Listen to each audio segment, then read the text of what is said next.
video games to something I could watch on TV that had a lot of character. And I think Johnny Five is still kind of very present in Everstorm today. So going to school, I was a kind of a good math student, really liked calculus, and something that really blew my mind was this image. It was something like this. It was taking a 2D plane and making a volume out of it by kind of taking it into disks. And that kind of image really turns into, oh wow, that's a jet engine. Or wow, that's a robot leg, what the possibilities of that could be. And that was all done through mathematics, and that got me really interested in engineering and all that stuff. And I wanted to know how to do that. You know, it was just easier to make it, or at least to quantify it in engineering.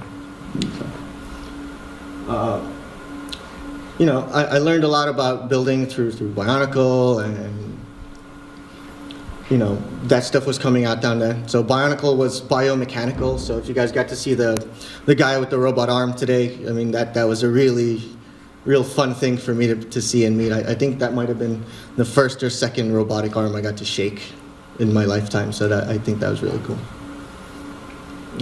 This model really got me through school. This was the Technic supercar, and if you don't know anything about building, or if you've ever gotten to see this had like full transmission, 5 gears plus reverse, suspension, transforming top and everything. And actually a lot of those techniques came through in the university courses I was taking. So gearing, structures, support, and learning about all those bendings and things like that, and just making it beautiful with all the shaping that they did.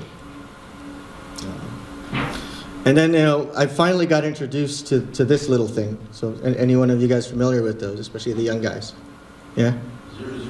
00001. So this is a special photo from one of the original developers of DAR CX. His name is Søren Lund. So he had it in his pocket during a presentation, and I was like, I have to get a photo. And you know, I got to see one class in my university. They were doing line following with this thing on the floor. You know, and I was looking for that class that whole time, and I just never got a chance to see it. You know, to see it and touch it for life. I mean, I was a broke college student. This thing was $200. There was no way I was going to get to this unless it was for school. So, kind of let it pass me by. Years after that, you know, I got to see these things. This was Eric Sophie building Gemakkelquat, and this thing had, I don't know, 15 NX RCXs, all these stinking wires hanging out of it, and this guy was a super crazy puppet master. He built so many robots in this scale that I was really inspired to make my own. So it really was the start of me trying to build big robots.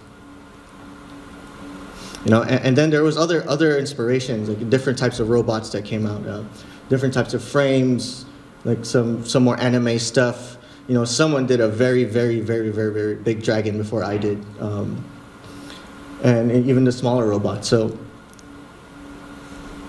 even me trying my hand at them. So like the top's the same frame, and the dragon that I made, my very first Bionicle dragon in 2004, which actually predates the big dragon that you saw before. But, and that same frame that I used to build this little Batman.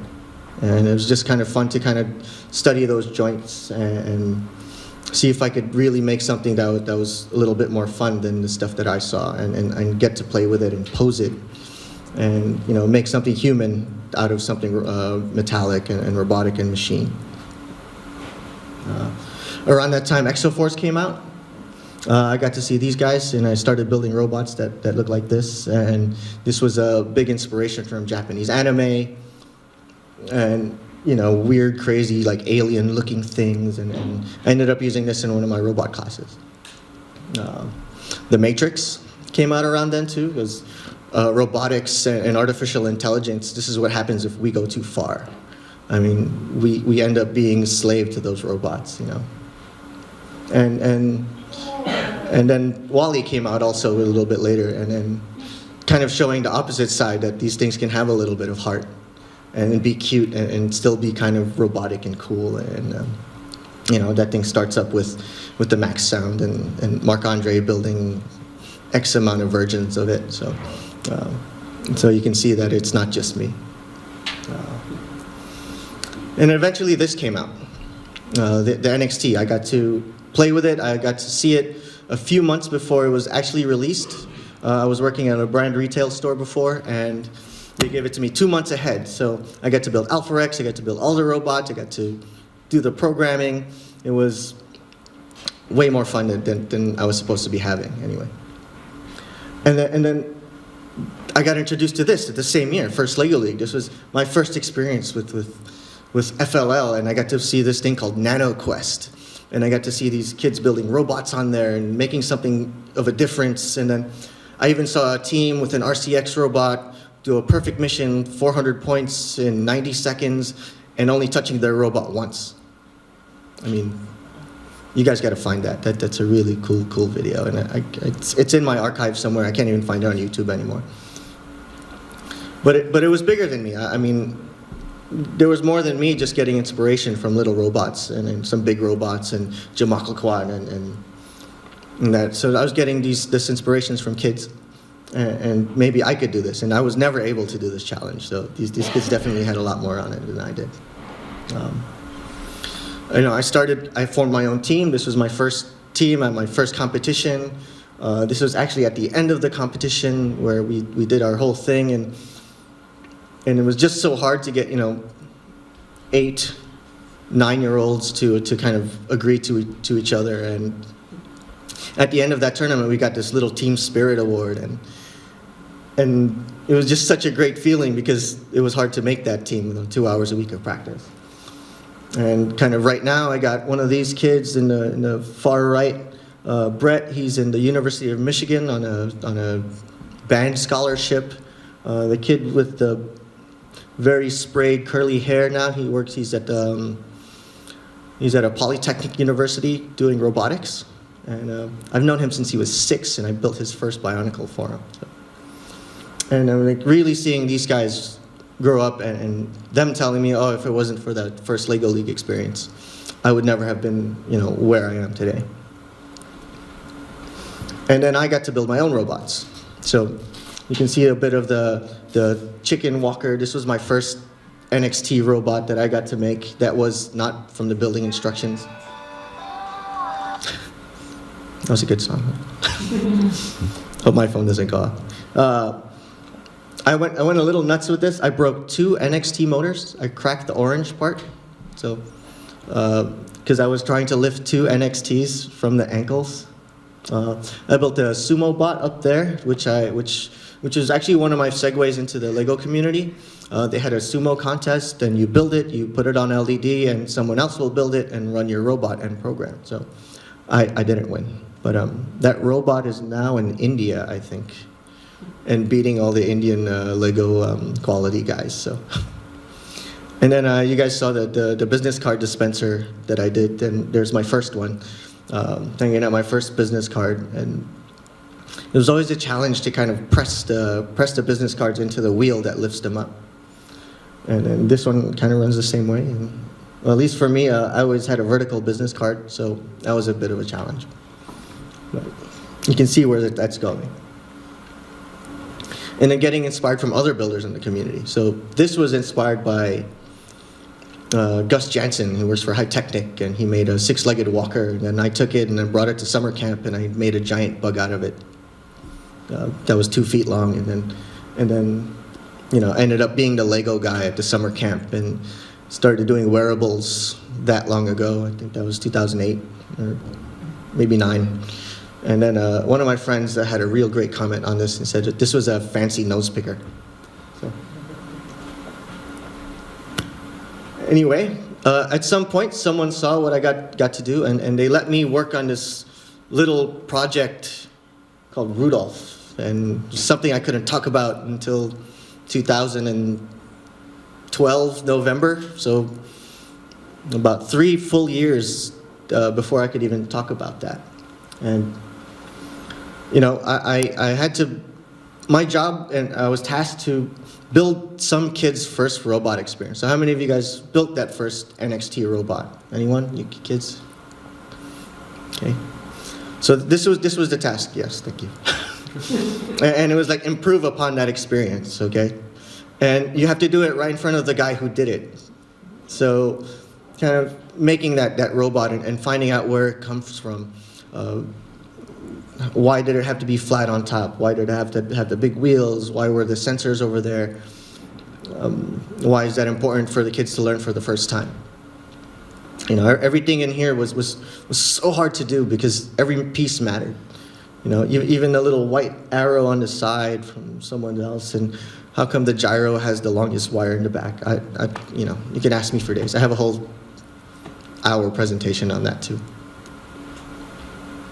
And getting into like what LEGO education was about. So I got into a part where I was building robots. I didn't get to build Star Wars. I didn't get to build Minecraft.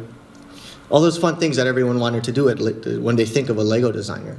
You know, I got put in this place where I got to inspire kids, and they let me do this, and it was part of their mission to ignite engagement through playful learning and knowing that it's bigger than myself. And we have all this cool, fun, other fun stuff like We Do and Tech Machines, which is Duplo with a screwdriver. That's really fun. So if you guys don't try that with that, you can even try it with FLL because it's cool. But you know, and still not losing that kind of playfulness and finally having all the pieces in the world that I could play with. You know, just, you know, if you have this whole giant shelf, why not make a 2-foot tall gray robot that holds a sword, or a balancing robot, and kind of showing you a bit of that process and the beginnings of what would be my kind of bigger projects. And, you know, finally getting to build this guy at LEGO World in 2012 and bring him to Copenhagen ended up being, his name was Valentine because that was the weekend it was happening in Copenhagen. And, you know, this was built with prototypes. You know, yellow stickered version 2's stuff didn't work completely, but I got to build this giant, you know, big red dragon. And he got to breathe, and his mouth was open, and everyone was, you know, and still trying to improve upon what I was doing. So there's actually a photo under there that has Bruce Lee in the same pose of this guy. So still trying to find inspiration and still trying to continue to learn about what I'm doing and how to make things better. So being a LEGO designer isn't the end of it. And no, continuing the mission, continuing to inspire kids. And this is my first LEGO League team that I got kind of suckered into this year. But really were the best 14-year-olds I've ever gotten to work with, except for you guys. Okay. You know, they're a local team in Billund. I had the big challenge of me speaking English and they don't, you know, but still kind of pushing them to design a robot that could work and enter in Maker Faire in New York. And can you believe it? This guy, I got an article, they're gonna make him a millionaire from Intel, making his Braille printer, and it all started with a little toy plastic robot set. And you know, just kind of knowing that he can go really far using our stuff, and I think that's really cool. And you know, really getting out there, and for me, getting to design first LEGO League sets, and this was one of my big challenges, building this thing, because each one of those icons had to mean something. And one was a student, one was a teacher, and if you pull that little piece of knowledge up, you know, you kind of get a union of all the parts of it. And that's where I am now, you know, inspiring kids and trying to make things that are a union of being a teacher, being a student, being part of the community, you know, and being not being a parent, but, you know, that's where it ends up. And it's a continuing journey to try and make cool stuff for you guys. And let me tell you, this mission, I don't know, it's like 25 points or something. It took them almost 6 weeks to design this, and it was at first the size of my laptop. And we scrapped all those sketch models and end up with this thing. And then some other cool stories like that. So. And then brings me to the next chapter, which is not written, which is the next phase, which is continuing to make cool stuff. And that's where I'm working at right now, number 4. So thanks.